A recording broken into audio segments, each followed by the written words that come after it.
warahmatullahi wabarakatuh. Good morning everyone. My name is Ida Firdaus. Today's my topic about Mysuru. ಇಂದೇ ಮೈಸೂರು ಆಧುನಿಕ ನಗರವಾಗಿದೆ. ಆದರೆ ಹಳೆಯ ಜಗತ್ತಿನಲ್ಲಿ ಆಕರ್ಷಣೆಯನ್ನು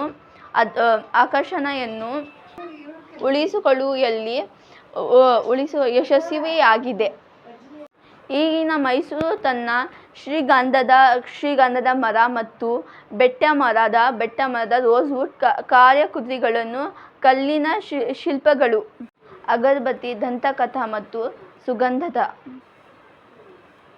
ಮತ್ತು ಮೈಸೂರು ರೇಷ್ಮೆ ಸೀರೆಯ ಗ್ಯಾಲರಿಯನ್ನು ಹೊಂದಿರುವ